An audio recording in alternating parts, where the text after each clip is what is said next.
All right, so I'm today going to be talking about the art of storytelling. Kind of the mindset that when we think about long form storytelling specifically, we're thinking about, oh, I don't have time for it. It's too big. It's too big of a production. It's too big of a story to work on. I have too many little things to do. But you have to remember that every story begins with a single letter. And, um, what I am, who am I? Let me tell you a little bit about that first. Besides being a terrible title writer, because that was like the first draft of an idea of, oh yeah, that makes sense. And then no, it doesn't. But the idea is that you just have to get to work. So my name is Jason Halley. I'm the university photographer for Chico State, which is in sunny California. I've been here since 2014. I've been a journalist working for newspapers. I'm a photographer and a visual historian. And every image I take or have taken of me, I like to have a story attached to it. So this is me at our university farm, and obviously our reporter that was with us, she captured a pretty unique photo of the cow giving me a cow lick. So today we're going to be talking about the importance of long form storytelling, why this is different than what we're typically used to in regards to just everyday singles, going out here, taking a photo of this person, this portrait, this thing.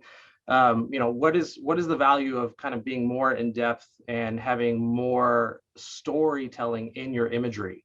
So I'll talk about the types of storytelling that, how to get started, that you don't have to view it as this, well, I don't have time for this. It's too long, too endured to work on.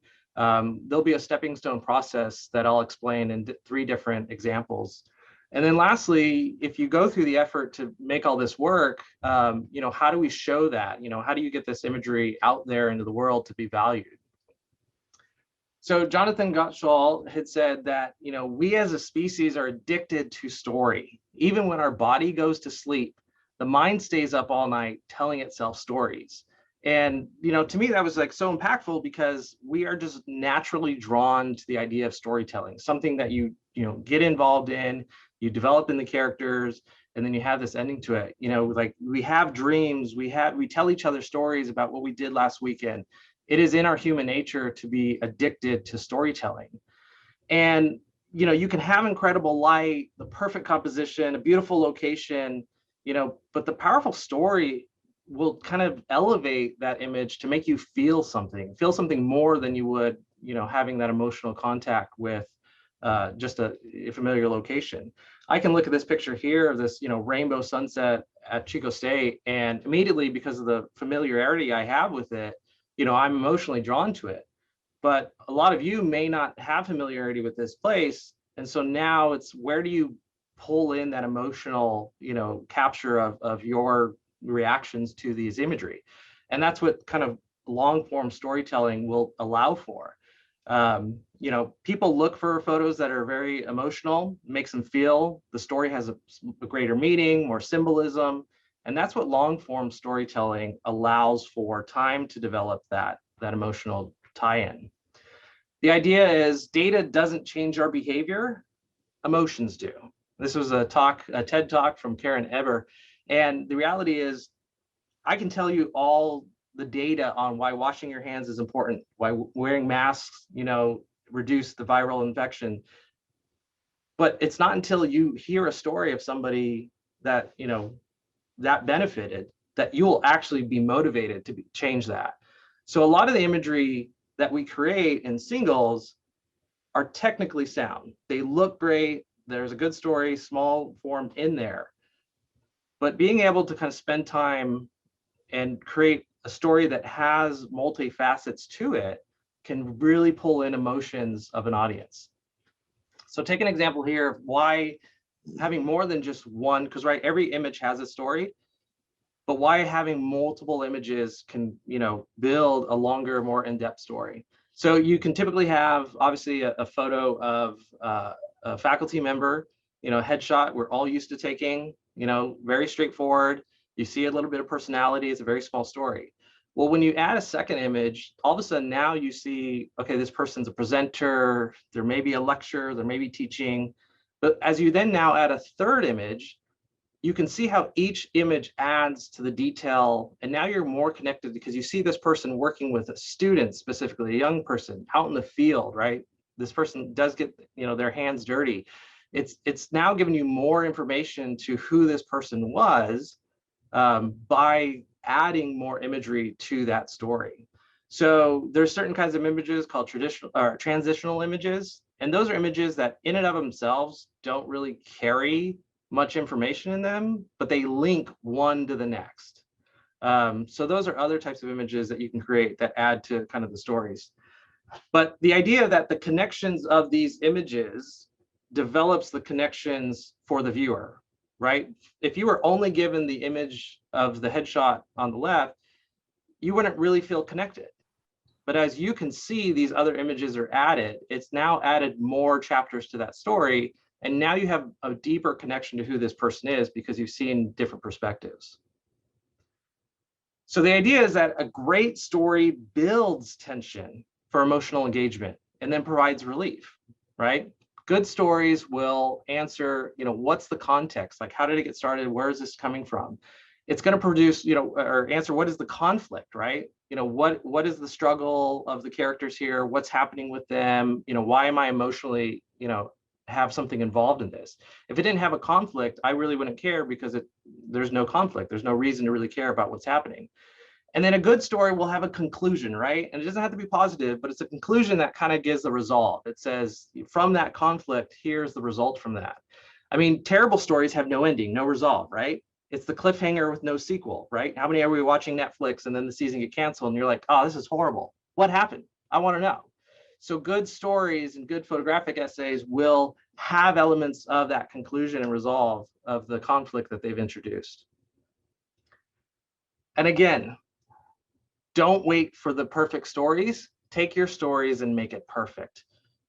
The idea is that this is a process that we all know how to photograph and we all know how to be storytellers in the single images we take.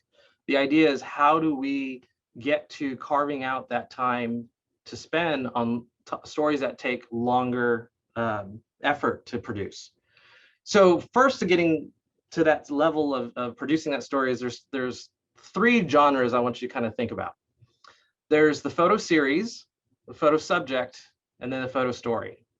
So I'm going to talk about each of these genres and an example of these are the stepping stones to get you, into a level that you can spend the time and understand how you develop a long form photographic storytelling. Does anyone have any questions at this time, Nate? No, not yet. So drop in your questions if you're thinking about it. All right, so photo series. So the photo series is basically a series of reoccurring photo subjects. It's super, super simplified. What it allows you to do is to build repetitiveness. So this series of images here, and I'll go into bigger details so you can see them better, is a project that we started on our campus that's entitled We Are Chico. And the idea was that we were going to go randomly at any random point in the week, find one individual at random because they walked by us at that time, and ask them a question. And this question was open-ended. How have you faced challenges for this week? What are you looking most forward to in your life? What have you been working on that you've been excited for? The questions were kind of at random as well. And what it allowed us to do is build a routine that, as a series, now we have a group of imagery that has a cohesiveness that it shows kind of this authentic look of each student. So the idea of a photo series is that it didn't take much time for us to do, right? Half hour every week. That's it. Everyone can carve out a half hour. And the idea was that the process to capture it was the same. We walked out to a place on campus, ran into a student at random, asked them a question, get their answer as a quote, and then I photographed them in something kind of that I felt at the time. So what it does is it helps establish a routine to revisit a simple subject, right? I don't need to focus on connecting and contacting a lot of people, scheduling, didn't really worry about it. And what this does is it helps develop consistency, which is the foundation of any project, right? Why do projects fail? You're not consistent. You don't stay on top of them. You have to have a repetitiveness to that series. So though the images are real similar, the significance of this storytelling effort is that the difference is seen over the duration of the time that you spend on it. So we captured several images of students that we had, and I basically had asked them, you know, after we kind of heard from the response, is to kind of photograph a little bit of their personality. So again, it wasn't complicated. I didn't bring a full set of lights. I only had a camera and 2 lenses, a wide and a long lens, a 100mm lens. And that was all I photographed them with. If I wanted it wide, more environmental, I shot that. If I wanted it closer. And what you see is just over the repetitiveness, you have a lot of the same imagery, right? This is a nice tight portrait of these 4 individuals. But the differences now are on their expression, right? You see similarities in color, but you know, their attitudes are different, right? And matched with the quote, obviously you learn more information about who they are. But the idea is that now, instead of just being a one-off, now they have some connection and relationship because of the repetitiveness of a photo series. And they didn't all have to, this particular project didn't all have to be, you know, joyous, happy expressions, because unlike our kind of PR efforts that were like, well, we need a happy student walking across campus to show how great our university is, this particular project was different in that it really wanted an authentic viewpoint of our students. So whatever their expression was the attitude of their topic. Some of the students struggled through their educational field. And that's what intertwined every image in the series, was that the response wasn't kind of polished in a PR view. It was very authentic to everybody. We did look for interesting, you know, aspects. Even though we picked students at random, you know, this student was walking a dog, and you know, the dog was a part of their life. And so it adds interest and a difference into, even though again, we're approaching a student at random and photographing them in their environment. Again, sometimes we were lucky and the environment was a great day and the personality of the individual was really expressive. And so we use that to our advantage. Again, you can look at this photo series, and again, it's about building that repetitiveness. And over time, right, because this is once a week. So if you look at just the series, 1, 2, 3, 4, 5, 15 weeks, this is 15 weeks of my time. But it was a simple process for me to go through and have the same criteria. And when you leave after that 15 weeks and you see what you've created, now you have more cohesive body of work that showcases these students in an authentic way. So some tips about kind of going about it is definitely be consistent, you know, in your schedule. Set a schedule, put a date on the calendar that, you know, at this time and this, you know, same bat channel, same bat time, you're going to be there and you're going to do what that effort is to focus on a subject of your choice. Keep it simple, right? Keep the same criteria. Do not try to kind of overwhelm with the big production that you know, oh, I got to bring this, and oh, this equipment broke, I can't use this, oh, it's not going to happen, it's all going to fall apart, right? Again, I had 1 camera and 2 lenses. I used natural light for all of them. It was just shooting them as we saw them. It was super easy to do, and it made it easy to process and easy to edit. Hey, Jason, 3 questions if you're good. Yeah, let me finish these 2 tips and I'll pick them up. Perfect. So the last tips is just, you know, you should be overall interested in the subject overall. So if you want to have a subject, find something that's interesting to you. And again, the tip is that the focus, you know, the benefit of this project is over time, you will see how this all comes together cohesively. So what about those questions? All right, so first one from Gabe. He's just asking, in your experience, who dictates the quote unquote brand of the series, you or your supervisors? Oh, a couple of questions with Gabe's. What happens when there's too many cooks in the kitchen with long-term projects like this? Yes. Okay, so let me start the first one. So we're given a lot of freedom to be authentic at our campus. And a lot of that comes from, you know, us keeping it simple, right? And that leads into that too many cooks in the kitchen. This project involved our social media content writer and myself. It was just us 2. We were 2 responsible for it. Our social media staff was the one who, it was their original idea and it was their responsibility to put it up on our social media. So it didn't involve department heads and other leadership, because it wasn't a big project at this time. This was a project that started small. And as over time, you saw that, hey, now here is something that I can talk about in a long form story, that you see the development of these individuals over time. So when too many cooks are in the kitchen, what happens? Get them out, as over time, and we'll talk about other projects, you'll find that you're given more grace in developing that. So. Great. This is a question from Lindsay. What are some of the questions that you ask, and when do you use these on social in some way? Yeah, so we are still doing it. Our other photographer, Jessica Bartlett, has picked up the series. And so she's been doing it now with connecting with students who are working and learning virtually. But our questions are always pretty general and open-ended, about, what's been a struggle of your day? What are you looking most forward to? How has your expectations of campus been? They may be timely. So like in this set here, the one on the bottom right, this was an individual staff member who was a part of our campfire that we had, that had lost everything and lost his home. So obviously the question pertained to that. But the idea is that their response that they gave, we didn't edit it. We just took it and said, great.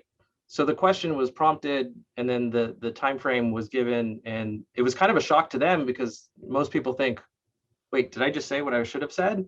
But what we found was that the response was a lot more genuine. And so that, a lot of people related to their responses because it wasn't filtered through a PR viewpoint. And that's what strengthened this particular project, because it wasn't like anything else. Everything else kind of has gone through a filter. So. Great. And then, sorry, Lindsay, I misasked your last question. It says, and do you then use these on social in some way? Do you mean the questions?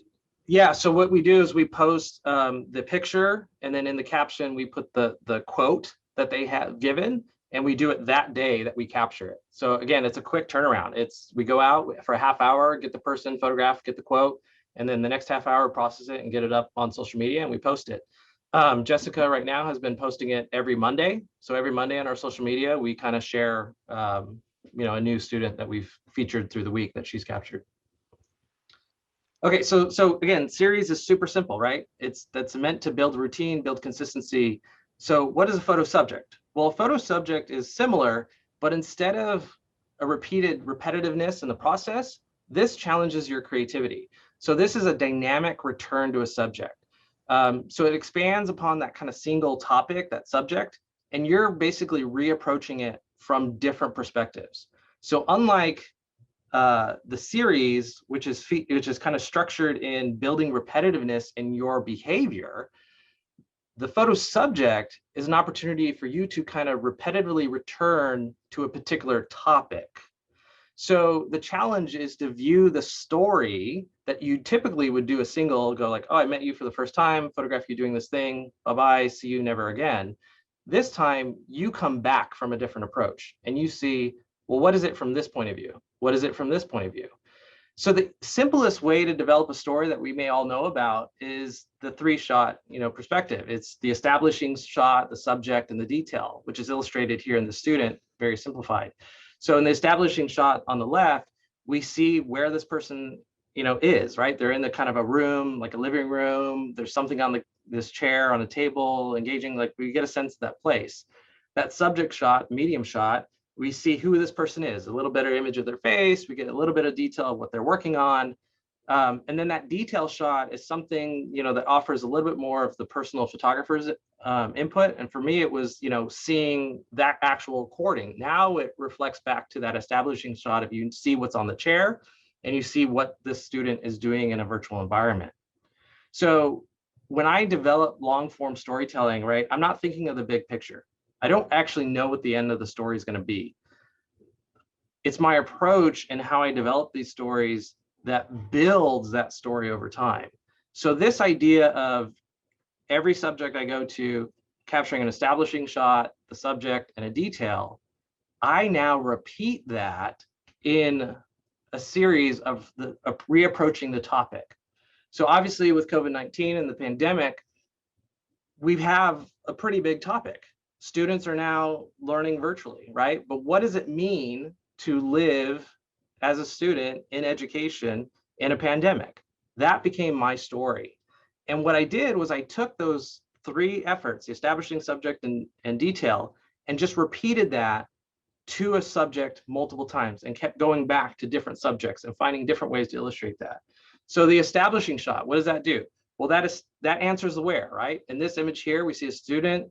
We don't really know they're a student per se, but it's an individual who's on a computer using technology and really confined to a house, right?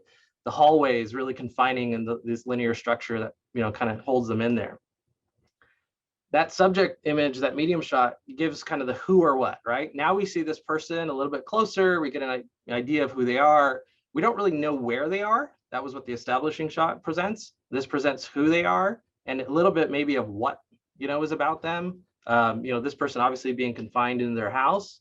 And then that detail, right? Doesn't always have to be a close-up, but it's a detail shot. It's something of, that adds to that story that you'd have to be there to understand. So for me, this answers that why or how.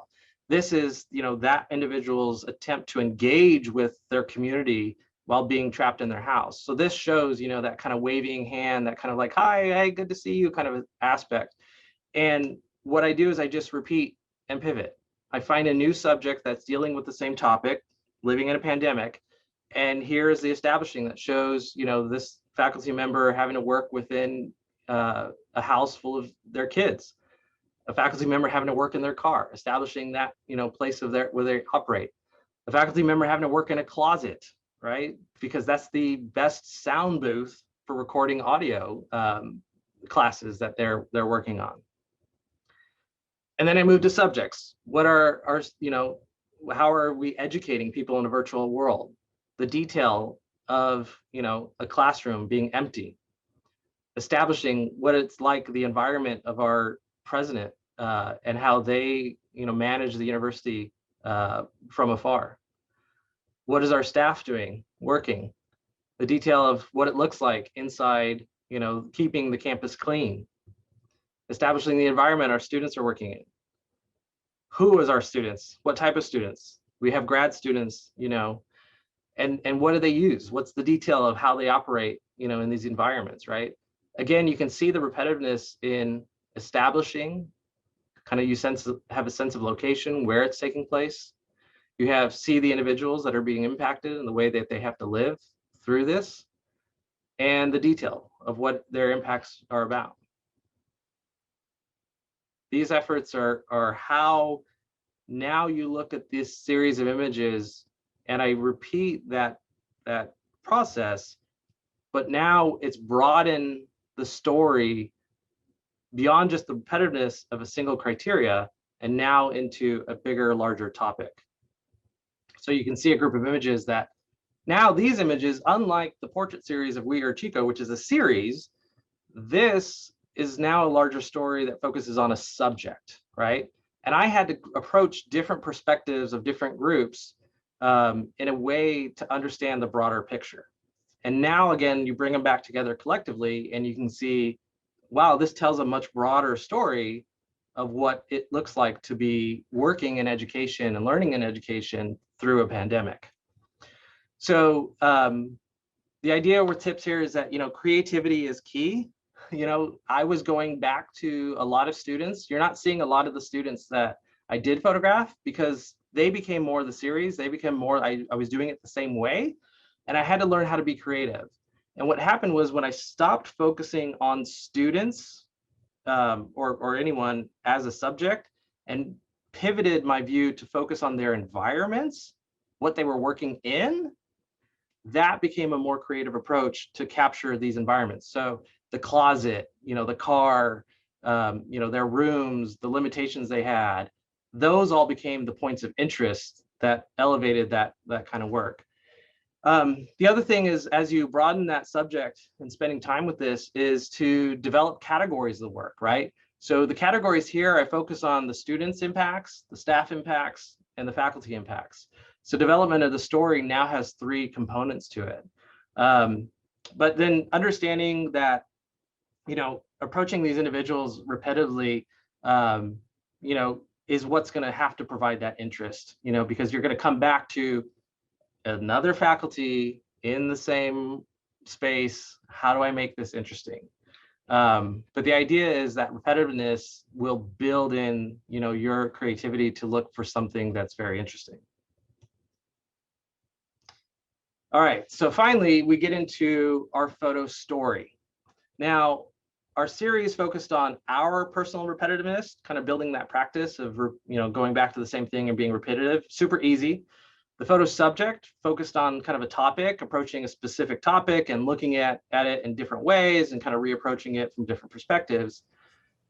This all builds to getting into what is a photo story. The idea from a photographer, Larry Prince, has a 90-10 rule. And he says a successful picture story is usually about 90% research and 10% photo taking. The idea is that good stories need time to develop, time to be told, right? You can't do a good story in 10 minutes. That's a photo series. You need that time. And this is where, a lot of you may be thinking, I don't have time to work on this. Well, again, don't wait for good stories, just make stories great. It will take time. The development of the characters of your story is equal to the development of the relationships that you will spend with them. And so I mean by that is that you can't develop a relationship with somebody in 10 minutes.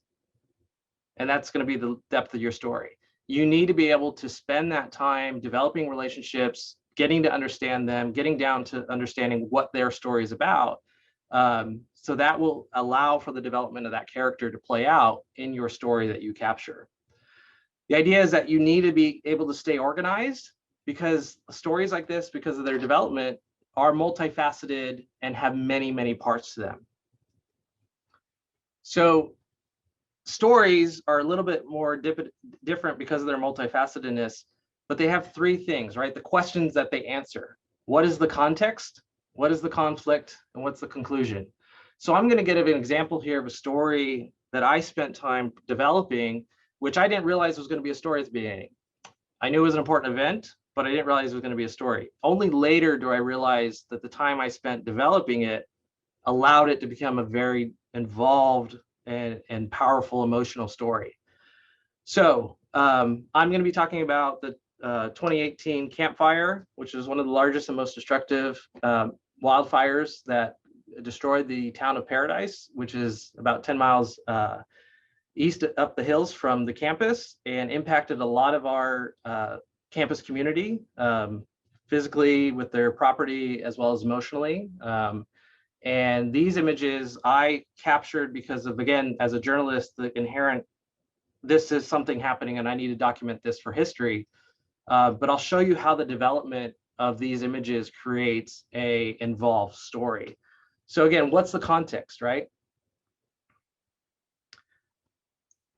This image was taken at 9:18 a.m. on Thursday, November 8th, 2018. This is the smoke plume from the fire that had launched outside of Paradise. And this is over our campus, about 15 miles away from it. You can see at the bottom is part of our university buildings, our iconic administration building, Kendall Hall, and the over-encompassing smoke that filled the sky. Our students kind of didn't know what to do. Everybody was seeing it, but we initially kind of didn't know how to react, didn't know if it was a direct threat, but it was definitely ominous. And as time moved forward, we made the decision to close the campus. Images like this tell a story individually, but cohesively they work together to show that while other people were photographing the fire and the emergency response and the vacating of life, my story was about the campus impact, right? It was the context of where does the university fit in this effort? So the orange glow of the smoke hanging over our campus and the emptied school of these empty chairs of a classroom speak loudly to the impacts that this fire had. And the positioning of one of our main buildings, iconic Trinity Hall Towers, places specifically our campus, Chico State, into this story. Response from our university. This is our university president. gathering in our emergency operations to discuss the procedure that the campus should take to ensure safety of its students. Conversations about reaction, communication, and all were a part of this. Documenting that as a facet of the story as far as the context of what was done at that particular moment. Shortly in the coming hours, the sky, which was dark from the cloud of smoke, became orange as the atmosphere was filled with ash and created an unreal viewpoint of our campus, which is unfortunately, we've become accustomed to this kind of orange glowed environment. This is our university statue.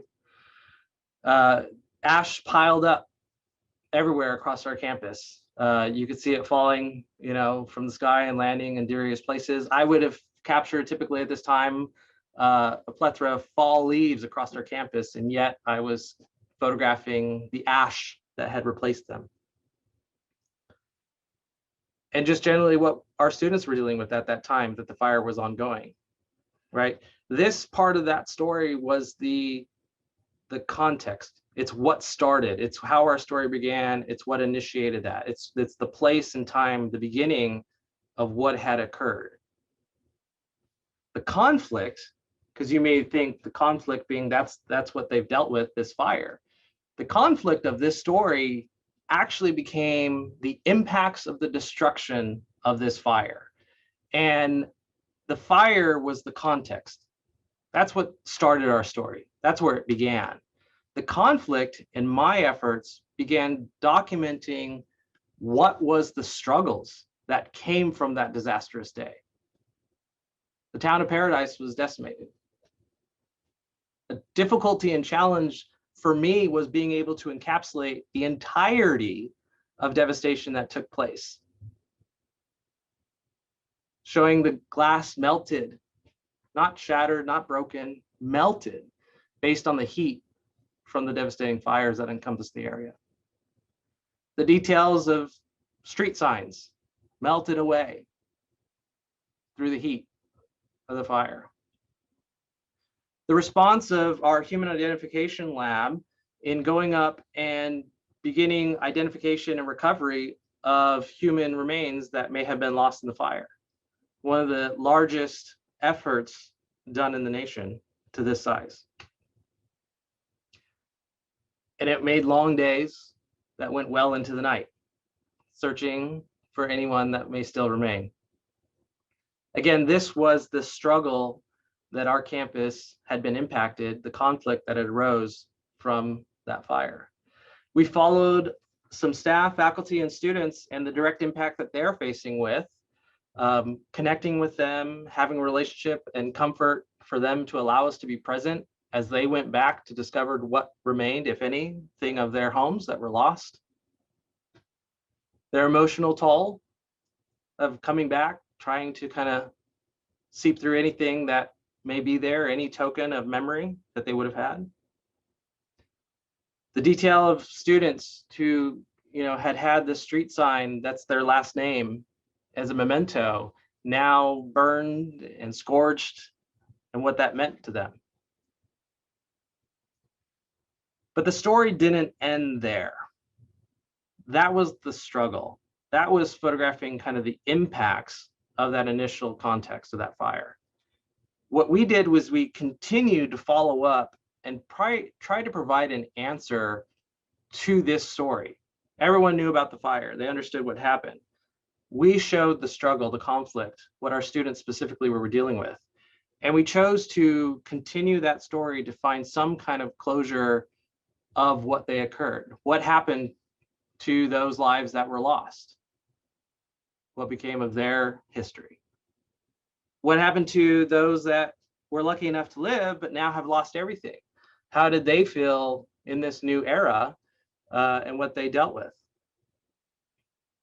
The rebuilding efforts, how our students were involved in going to the elementary schools that had been lost and rebuilding and volunteering their time to give back. We got publicity, which on one hand was nice to receive the kind of notice and attention to hopefully serve in a positive, to give back.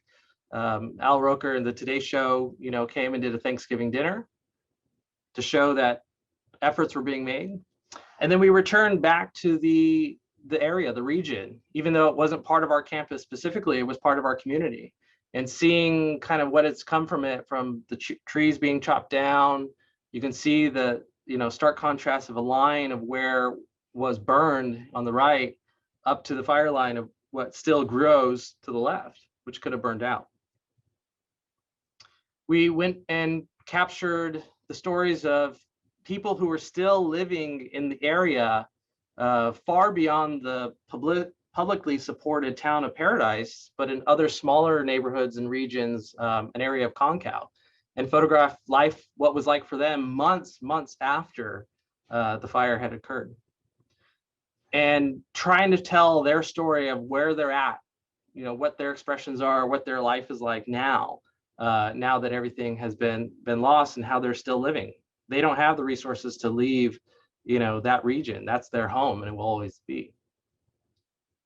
Again, we went back to those same students that we kind of touched base with in their struggles and their conflict, and got back to what their answers were. You may recognize that student who was holding the sign. Kelsey was photographed in that empty classroom originally that I had photographed before that was vacated when the fire began, drawing a conclusion to their story and how they're processing living post the campfire. But it wasn't just once. We went back again and kind of photographed again and updates to their story of where they're at even further beyond that time frame. The idea was that we would go and capture, the scene of what it was in that conflict, the struggle that our staff and faculty dealt with, and come back and revisit them again to give an update to where they are as time moves forward, this being more than a year after that campfire had begun. So for stories, that's my campfire story in a brief, quick rundown, but you can see how I've given those three elements of that story to show and hopefully pull you into an emotional state of interest about what's happening. The idea for every good story is that you need a good writer and a good editor. I think we have both in one person. Our publications editor, Ashley Gebb, always challenges me to push farther and harder to find and spend the time. So if you can connect with your campuses and find a good writer and editor who can collaborate with you and work to coordinate, it helps a lot. The idea is that you're going to want to make contact with these gatekeepers, right? Access into these areas, connections with the Human Identification Lab faculty who are busy and really would care nothing for me. I have to develop relationships and demonstrate that I have interest and knowledge and should be a part of this process. A big thing is anticipation, right? Again, I didn't know that this story would be what it became. You have to anticipate. I had every good reason not to photograph anything of the context of that fire. Nothing, was telling me that, hey, this is your responsibility to photograph, these plumes of smoke. And yet I can anticipate that this was going to be something bigger, and this was something that was going to be larger, that I just needed to photograph this. The idea was that, being patient and letting that story resolve, now I can kind of carry away a body of work that shows and allows people to engage with these stories visually through the entirety of the process. I don't leave anybody a cliffhanger per se. And then lastly, you'll gain support from the administration because of their previous work, right? Because of the series, the photo series they did. Granted, COVID-19 has been after the campfire, but I've done other types of subjects that I've repeated that long form storytelling. I've earned the ability to chase these stories because most people trust the work and mindset and the ability that what I'm doing, that they understand that the best interest of the campus is at heart. And that's come not because I just ran out and just carved the time in and said, I'm out of here, I got to do this thing. It's because I built that relationship with the administration for them to trust me. Nate, is there any questions that need to be jumped in about stories? Yeah, a couple questions. I think this one goes back to the I am Chico. Let me see. One of the question says, did you ever worry about responses that were negative towards your university?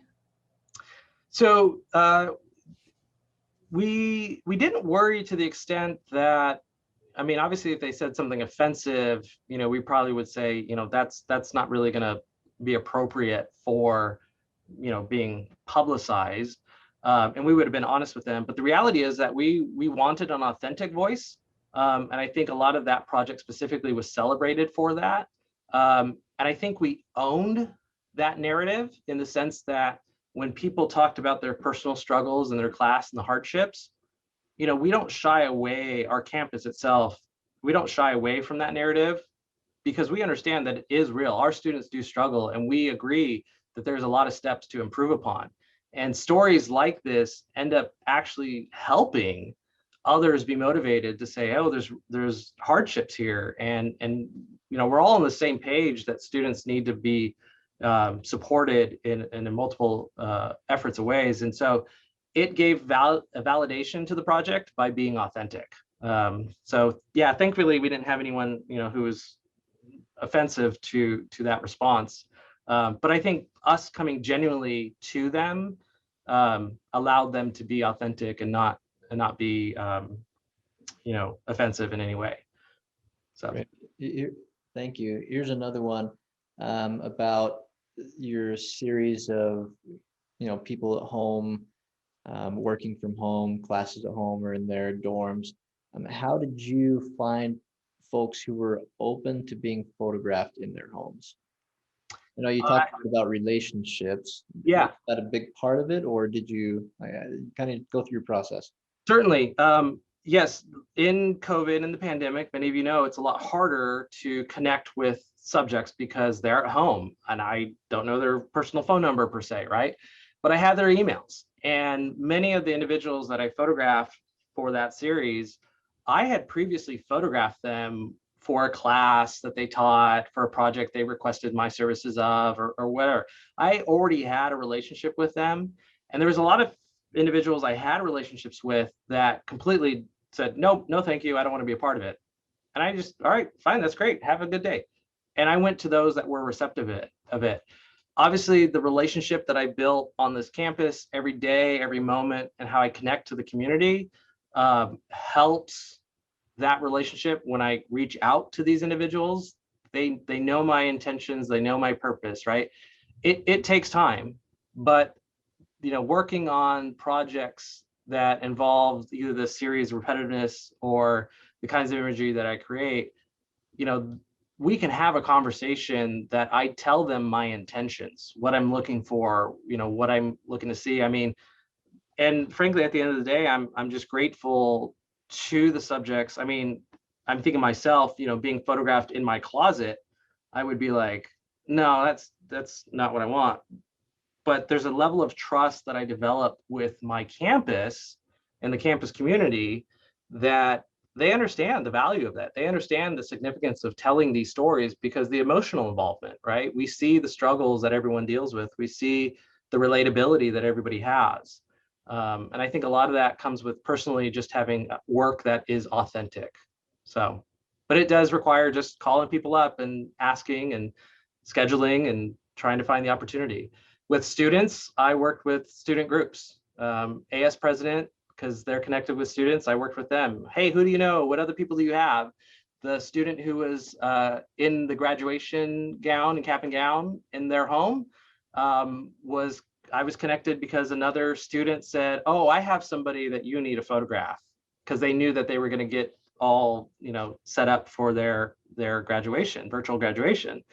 And so I just got in contact and said, hey, can I drop by? Can I take some pictures? And, I just built that relationship and they were open to it. So. Awesome.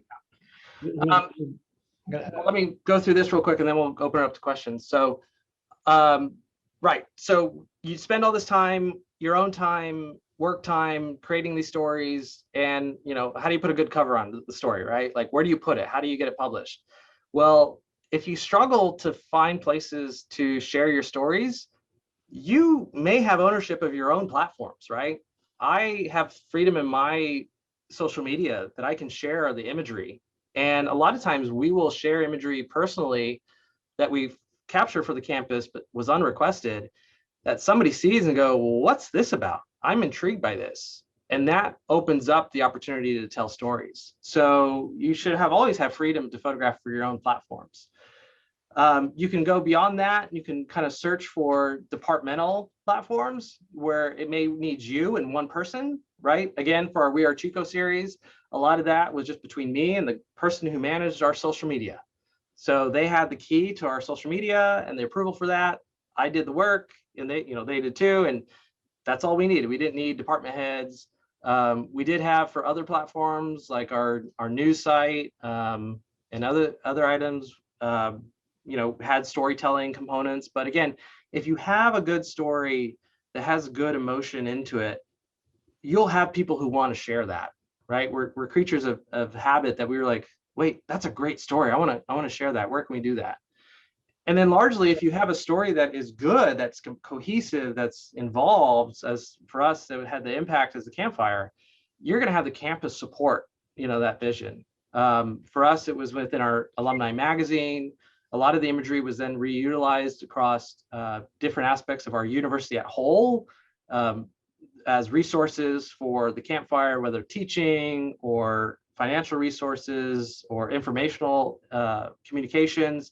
All of the imagery began to be supported on our campus platforms because the imagery told the story of that impact to a degree that everybody had an emotional tie-in to it. So quickly, if you're waking up now, Gabe, I saw that, that I'll just real quickly, too long, didn't read. Telling the story is important and enriching. 3 types of stories you work on is a series, which is just a related image. You're coming back to the same thing, just it's the same criteria. Your subject is a related topic, right? You're taking a bigger topic, but you're approaching it from different ways. And then story is a relatable impact, right? It tells that full good story from the context, the conflict, and conclusion. And then making time for each of these story types, starting on the small, going to the larger, will be that stepping stone to move on to the higher involved stories process. And also, creating engaging photo stories will not make you a good title writer. So don't think you'll be that great writing titles, but that's the presentation. And so I can answer some questions now, and then you can jot down any of the information. Obviously, I'm on the UPAA membership, so feel free to email me at any time if the question's not answered right now, or if something comes up down the road. But that is my time.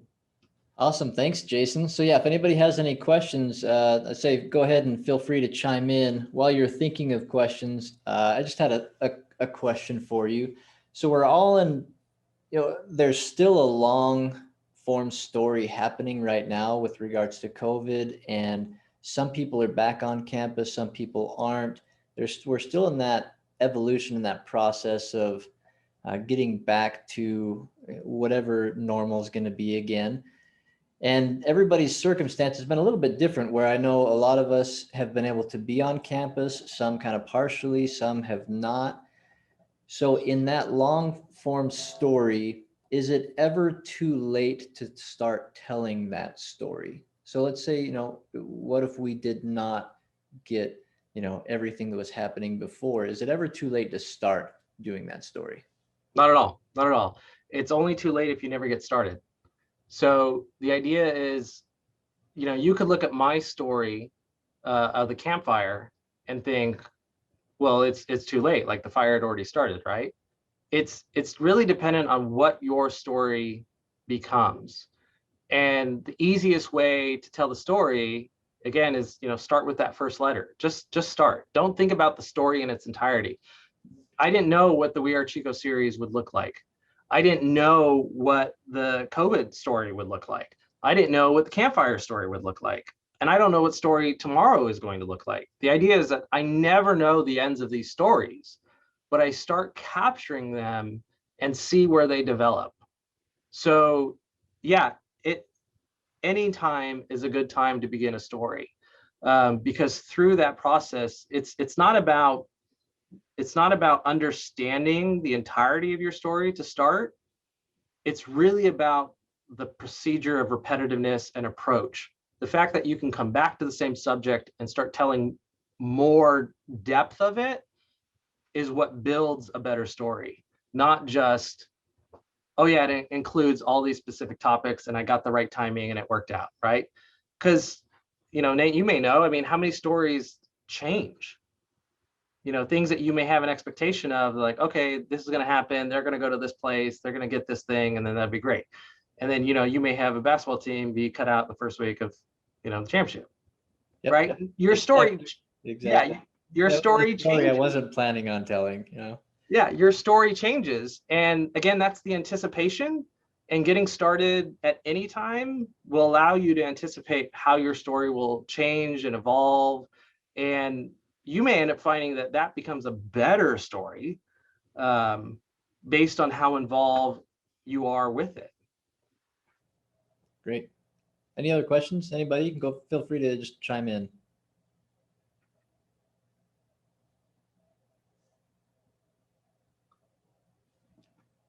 All right. Well, if there's no more questions, Jason, thank you for your powerful presentation on storytelling, and really inspirational. And I think, you know, what a great opportunity to take what we can from here and go back to our universities and see what stories we can tell, especially as visual historians of our universities, and to just remember that, you know, regardless of what's going on, we're the ones with the camera, and we're the ones with the ability to tell that story, even if we're confined to our own environment.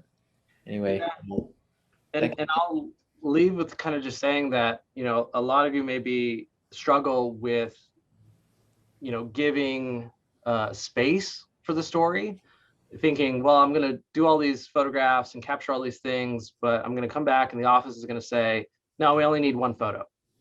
And I would say just don't let that deter you from creating the stories, because, you know, these stories that we created, I don't have like that confinement at the end of like, well, you know, this is only going to fit in so many pages of the magazine. That didn't dictate the story that I created. I was always focused on what is just what's happening, what's important, you know, what elements, you know, add to the story. And you find that in the editing process, you can see that some things, oh, this is better than this, and this works a lot more than this. And you'll end up finding that it's better to have it and not need it than need it and not have it. So don't get discouraged by an idea that you'll never have room for it. If it's a good story, room will be made. and one more question. Did anybody ask you to take those photos, Jason? To take those photos? Yeah. No. I got told not to take some of the photos, but yeah, no one, the We Are Chico series, again, our other staff, it was kind of his idea that we wanted to do something with that. But it was our own schedule as far as when we would do it and how we would do it. Yeah, no one officially was dictating, you know, hey, we need to do this story, go work on this. It was all, you know, me going out on my own time. There were some aspects of certain requests, like with the faculty and staff, that our writer had said, oh, I've connected with this person, can we go out? And I was like, yeah, that's great. And it is where it's helpful to have a partner to do that with. But the initiation of a lot of these efforts were, yeah, me just going, well, this is interesting, I want to know more about this, and going and doing it and spending my own time to do it. Great. Well, thank you very much, Jason. Great presentation. Well, thanks everyone for coming, and yeah, we'll see you next time, next UPAA Live. See you then.